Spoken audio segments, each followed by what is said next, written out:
Coming up next on NewsDepth. The House passes a funding bill to reopen the government. Snow?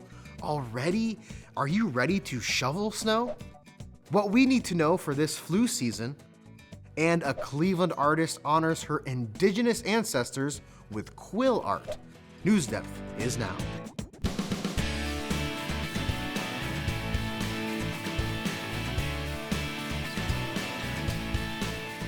The federal government is open again. Hello everyone, I'm Gabriel Kramer. Thank you for joining us. The U.S. Senate approved a funding package aimed at ending the government shutdown, which lasted for a record-breaking 41 days. After the House passed a funding bill, the president signed it into law shortly after.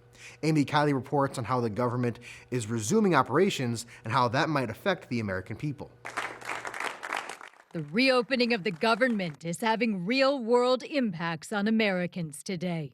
More services are becoming available again with the return of furloughed federal employees. They're set to get back pay, and some experts predict an economic rebound. Even though it gets made up in the measured GDP data, the real human impact is never fully recovered. For people on Obamacare, the reopening could mean their health insurance costs will more than double. The bill does not guarantee an extension of expiring subsidies. It's unclear when flight schedules will return to normal, but SNAP benefits should be available again soon. Food should not be up for a bargain. Everyone should have the right to eat. For many programs, the bill provides funding through January. Thank you, Amy. Ooh, did you feel that breeze? I think it's getting cold here in the studio. Well, we are near the end of fall, and snow is already starting to fall.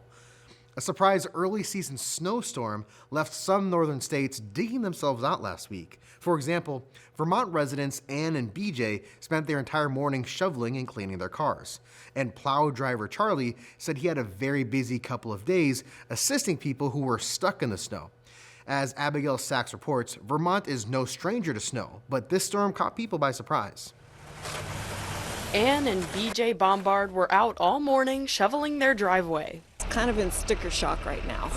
They knew snow was coming, but didn't expect this much. Thought we'd be able to probably just push it away easy in the morning, but turned out it was heavy, mushy snow, and much more of a chore than we expected. They say this much snow came earlier than they thought it would. You got a nice car over there cleaning it off. Hold on.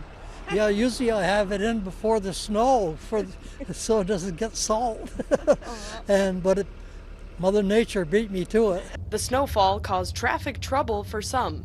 Thomas Fleury works in Heinsberg and says it took him double the time to get home Monday night. I did find some freezing rain and a little snow. It was pretty, but it was prettier when I got home and watched it from inside of my house than it was through the windshield. Luckily, he got his snow tires on ahead of the storm. Vermont, we know how to do snow. It's a survival thing, and we know how to cope and to get our snow tires on early for the most part. But for others, the snow beat the tire changeover.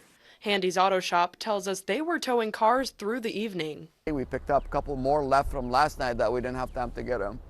Yeah, it was a very busy night last night. Charlie Handy says the road blockages pose difficulties for the tow trucks to get to people in need.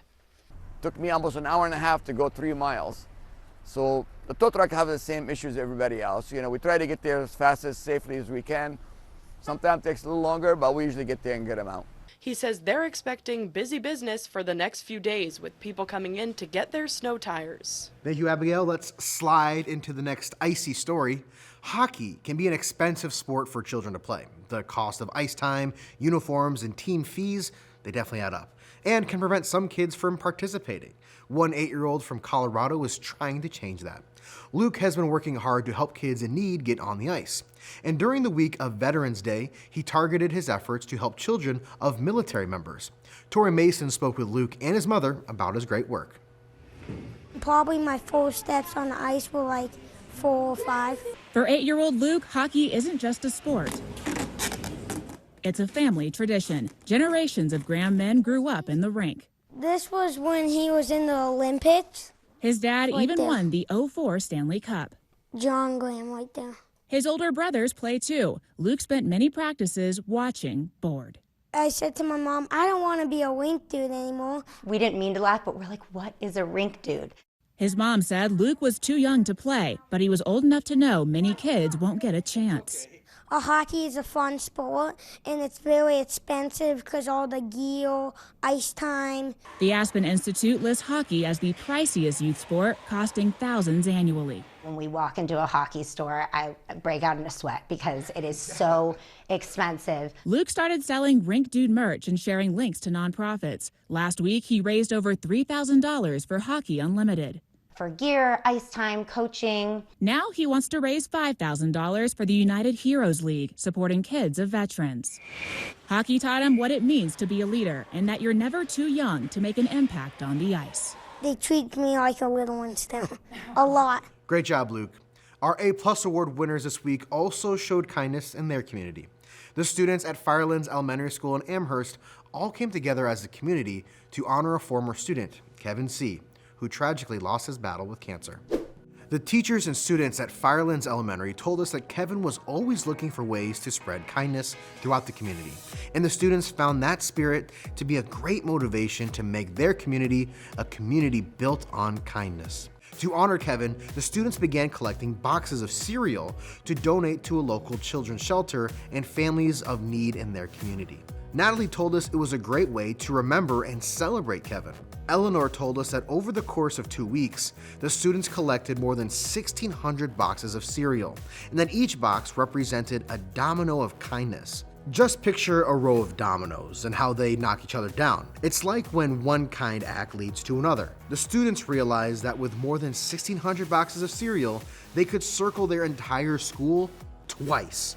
In order to make sure the boxes would all fall down, the students had to do some planning. Weston told us that it was a really fun engineering project. Leland explained that the first step was counting all of the tiles. Greg told us that was important because they needed to figure out how many boxes they had compared to the tiles on the floor. Hunter told us that after they figured out the ratio of tiles to boxes, they had to start testing their plan to make sure the boxes could fall on the ramps and around the turns throughout the building. These Falcons told us that they learned a lot about the needs of their community and how they can make a difference.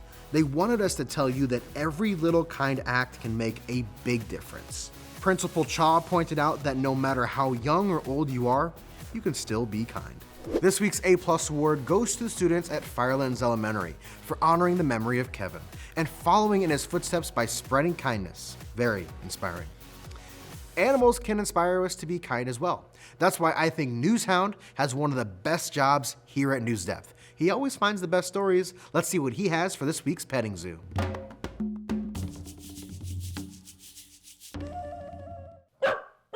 Oh, hey, what's up, NewsHound? Our viewers always tell us how much they love you and that they want to know everything about you. Well, can you tell us? Where are you from? NewsHound says he's from Cleveland and that he was adopted when he was just 6 months old. Aw, look at that puppy pig. Okay, we should get back to work. What animal story do you have for us this week? You found a story about an otter pup and his mother being reunited with the help of the kindness of a marine mammal center. Oh, how sweet. To learn more about that little furry friend, click the Petting Zoo button on our website. Thank you, NewsHound. The start of cold weather season also means it's the start of cold and flu season. And health officials say now is a time to start protecting yourself so you don't get sick. In today's Health Minute, Natalia Garcia has more on what to expect for this flu season. It's that time of year again. Fall signals the start of flu season, which typically starts in October and peaks between December and February. We're expecting this year to be moderate, but last year was severe. We had more illnesses, more hospitalizations. Dr. Sarah Nosel with American Academy of Family Physicians says the best prevention is to get the flu shot as soon as it's available to you. The Centers for Disease Control and Prevention recommends everyone 6 months and older receive the vaccine, which is trivalent this season, meaning it prevents against 3 strains of the influenza virus. Dr. Nosel says vaccination can help prevent against severe disease. Your body's ready to take on that fight. So instead of ending up in the hospital with pneumonia, you might have a runny nose for a few days, and you will be much less contagious. Thank you, Natalia. In Wichita, Kansas, students are learning from Hispanic doctors and educators who work to inspire young people to follow the same career paths. During a special event, a leadership panel shared advice to high school and college students. Anna Valdez has a recap. It took me 7 years to get into medical school, and there was a lot of times where I thought it was never going to happen. Alex Palacios, just one of the students learning from other Hispanic doctors and professionals at the Hispanic Journeys to Leadership, organized by the Kansas College of Osteopathic Medicine and Latino Medical Student Association. She says this offers a space for representation. Just kind of embrace being Latino and being in medicine, and that it didn't have to be this separation that it feels like it sometimes is. She saw firsthand how complicated the healthcare system was after her dad had a stroke. It made her realize there is a need for more Hispanic doctors. To make any sort of difference and to harness that anger and pain into something that wasn't anger and pain was to actually be in a position where I could make a difference, and that's why I pursued medicine. The Kansas Hispanic Education and Development Foundation says that the Hispanic population is growing in Wichita, and it's important to inspire students to become healthcare professionals, especially bilingual students who can help the community. So the demographics alone are demanding to have more bilingual doctors or DOs, and there's such a need right now. Palacios is set to become the first doctor in her family. She says seeing other professionals in the field helps inspire more students and show them that there is an opportunity for everyone. I'm going to be the first doctor in my family, and there's so many people that align with that story where we've never been able to see someone that looks like us be in these positions and live these lives, and it's just incredible to see that. Thank you, Anna. Diversity in the medical field is very important. It can make the difference between someone getting the right help or not. So having a diverse staff who can do their job the best way possible is good for all of us. Muslim women who work in the healthcare field often face a challenge of finding the proper protective equipment. But now, 2 respiratory therapists from Minnesota are breaking new ground. They've invented disposable and hygienic hijabs. A hijab is a hair covering that is often worn by some Muslim women. Carissa Mitchell has more. Fraoli Adam and Yasmin Samatar met at St. Kate's University as first-generation students. She didn't know yet, but I'm like, she's gonna be my best friend. The respiratory therapists then worked at hospitals across the country, but as healthcare workers wearing hijabs, they faced challenges. So I remember going in, and the OR room is a sterile environment. You have to keep very sterile. So having your hijab like this long all over the place is not something that's very ideal because you're bringing infection to the room. And they had nothing to cover their hijab. They had a beard cover, and we looked at each other like, beard cover, like they even have beard cover, why not hijab cover, you know? We're just like, this is okay, something has to be out there. So they set out to be the solution. We introduce you to Mawagda's Hygienic Hijab, a patent-pending biosafe disposable hijab that is FDA compliant. Like the diversity and inclusion is really important, you know, making sure we're already stressful, we work in a stressful environment, you know, helping other people, why not get the support? You know, it's also about infection prevention. Since launching Mawada in 2022, they've received requests from workers and hospitals across the country and beyond.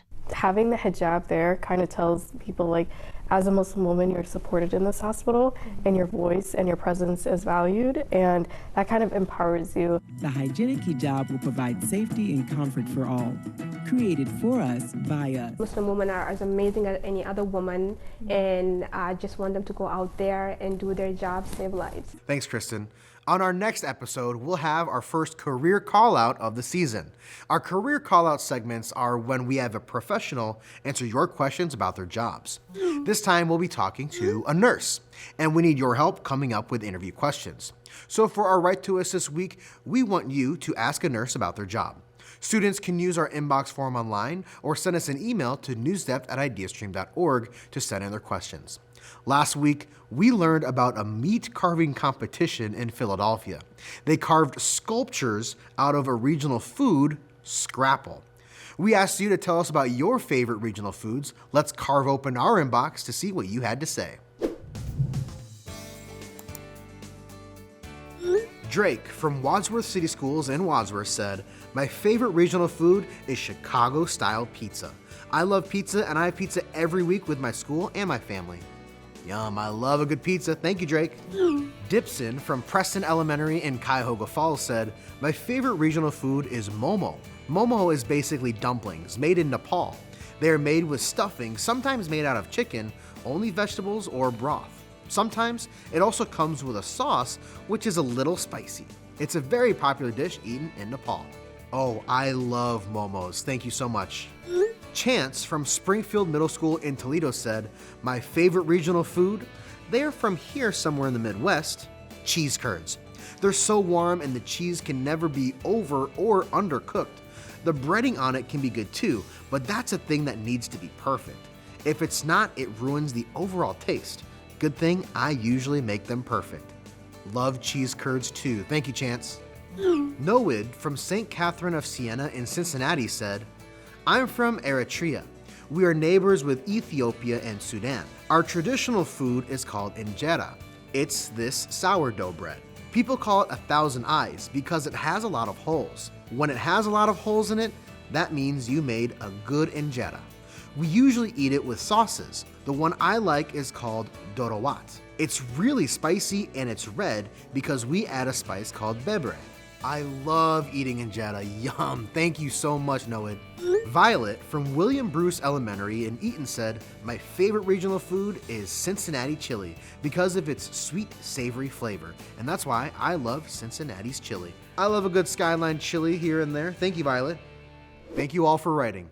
I live in Cleveland, and my favorite Cleveland dish is the Polish boy, a Polish sausage in a bun covered in coleslaw, sauce, and then French fries go on top.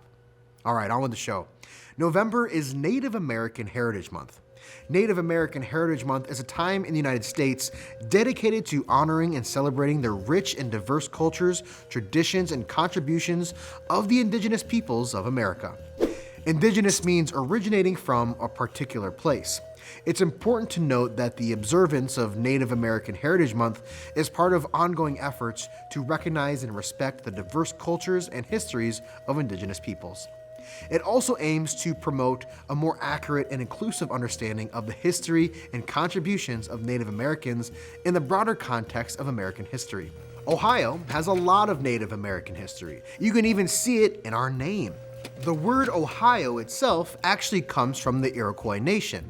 In the 1600s, before colonization, Iroquois was a powerful civilization made up of 5 different tribes. They called the river that separates Ohio and Kentucky the Ohio, which means roughly Great Creek, and our state took its name from there. There are many interesting native Ohio civilizations that shaped our state. The original peoples of our state consisted primarily of 3 nations, the Erie, Kickapoo, and Shawnee. For our poll this week, we want you to look around your neighborhood and try to identify any indigenous words on the names of streets, rivers, parks, or maybe even your town itself. The names of the places where we live can tell us a lot about the history of these places. So tell us, are there any places in your community with Native American names? Jump over to our poll page to vote. You can choose between yes, there are plenty of Native American words in different places, or no, I haven't noticed any. On our last episode, Jeff got enchilado. That means that he ate something so spicy that he thought his mouth was on fire. But don't worry, he's fine. And we wanted to know if you like spicy foods. Wow, about 66% of you said you love spicy foods. I'm impressed. Another 34% of you said you prefer to stay on the mild side. That's kind of my food too. I don't like eating something way too spicy. Thank you all for voting.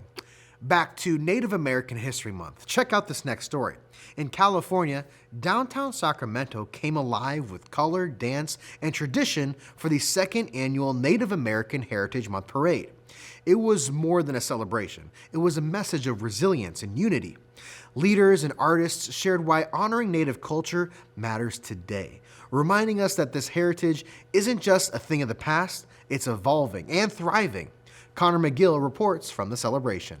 The second annual Native American Heritage Month parade brought color, dance, and pride to downtown Sacramento. We still are here, we still exist, and we're thriving, just vibrant, part of California. A message of resilience and unity shared through performance and prayer. Historically, the state has been good for us since the beginning of time.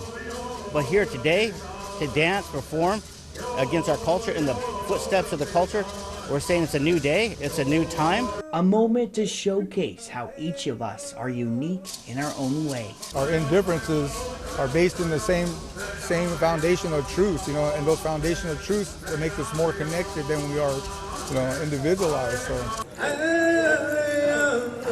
It is important for us to support the culture and the community and spread the word about that artists are still creating work today. It's very much a living and vibrant culture. For Taylor Wildcat, a Shoshone-Bannock tribe member, beadwork is more than art, it's identity.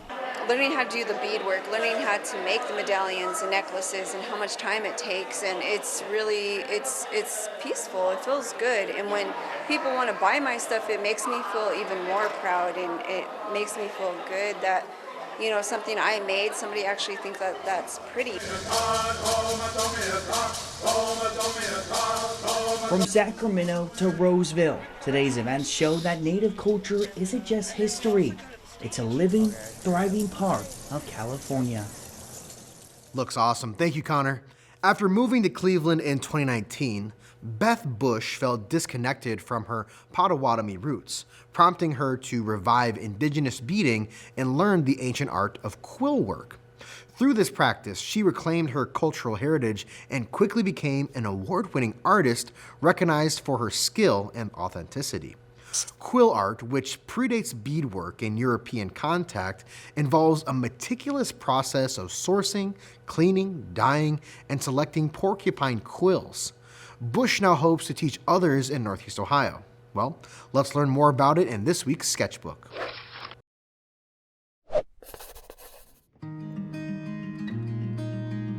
To me, it's important. It's a way of me reclaiming what was taken from us. Well, quill art basically, historically, is we use every part of an animal that we can. And a long time ago, not sure who, but someone discovered that if we took the quills off of a porcupine, we could actually weave them, braid them, or sew them down. Quill, it's old. It's like the oldest decoration that we have. It was before beads. It was our first way of decorating, like our moccasins and our coats, our bags. So to understand who you are today, you need to understand where you've come from. It goes back to my ancestors a lot. I was thinking about what was taken from them, and then I picked up the quills, and I taught myself how to work with porcupine quills because I wanted that connection.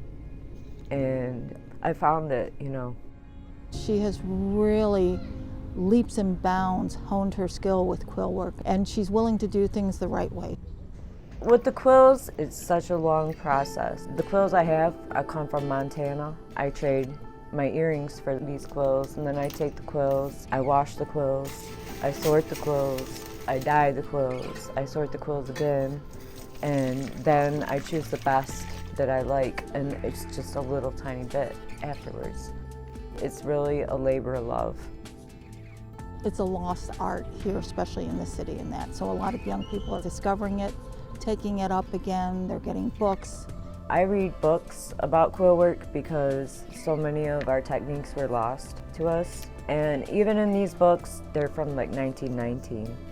And they talk about how the examples are deteriorated, so there's no evidence of them. So we're just trying to bring it back.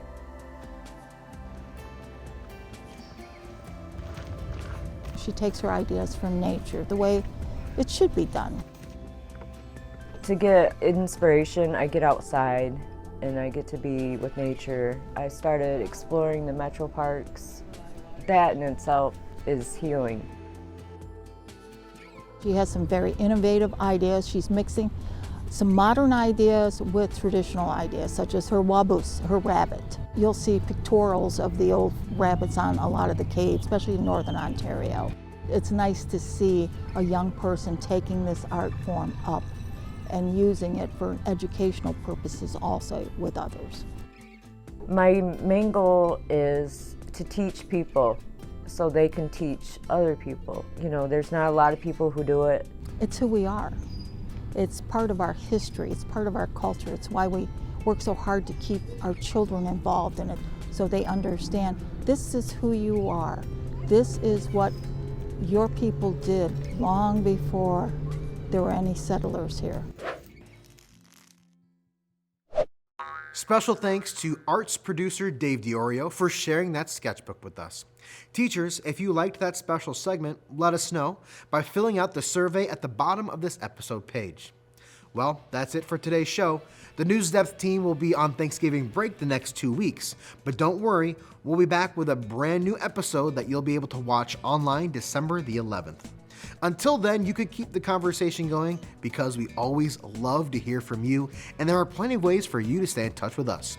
You can write to us. We're at 1375 Euclid Avenue, Cleveland, Ohio. Our zip code here is 44115. You can email us at newsdepth@ideastream.org. Plus, you can catch all of our special segments on YouTube. Hit subscribe if you're old enough so you don't miss out on any of our new videos. Thank you for joining us. I'm Gabriel Kramer. See you after fall break.